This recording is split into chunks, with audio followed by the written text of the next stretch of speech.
रंग लगाबै छौ रंग लगाबै छौ रंग लगाबै छौ पियर की फरक वाली रंग लगाबै छौ रंग लगाबै छौ रंग लगाबै छौ पियर की फरक वाली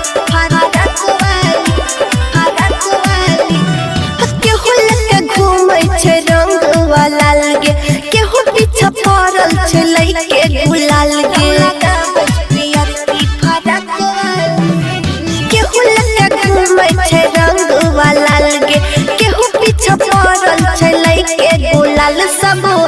कहो सुने लम्बा नक वाली सब कहो सुने लम्बा नक वाली रंग लगाबै छौ रंग लगाबै छौ रंग लगाबै छौ पियर की फरक वाली रंग लगाबै छौ पियर की फरक वाली रंग लगाबै छौ पियर की फरक वाली रंग लगाबै छौ रंग लगाबै छौ रंग लगाबै छौ पियर की फरक वाली रंग लगाबै छौ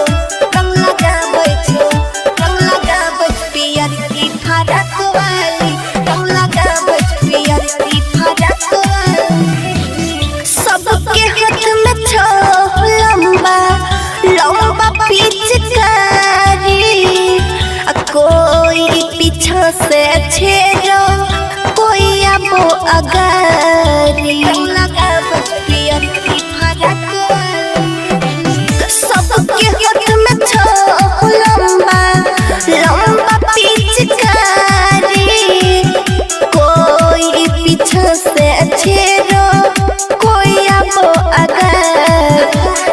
सब लोग कहो छिया भैया के साली सब लोग कहो छिया भैया के साली रंग लगाबै छौ रंग लगाबै छौ रंग लगाबै छौ पियर की फरक वाली रंग लगाबै छौ पियर की फरक वाली रंग लगाबै छौ पियर की फरक वाली रंग लगाबै छौ रंग लगाबै छौ रंग लगाबै छौ पियर की फरक वाली रंग लगाबै छौ रंग लगाबै छौ रंग लगाबै छौ पियर की फरक वाली रंग लगाबै छौ पियर की फरक वाली कौन चीज पर भेलै सब हमर के दीवाना एम रानी गाबो रूपेश के लिखल गे गाना रंग लगाबै छौ पियर की फरक वाली कौन चीज पर भेलै सब हमर के दीवाना एम रानी गाबो रूपेश के लिखल गे गाना कविराज बजा पछो देख के हमरा गे ताली कविराज बजा पछो देख के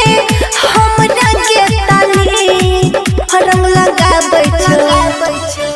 रंग लगाबै छौ रंग लगाबै छौ पियर की फरक वाली रंग लगाबै छौ पियर की फरक वाली रंग लगाबै छौ पियर की फरक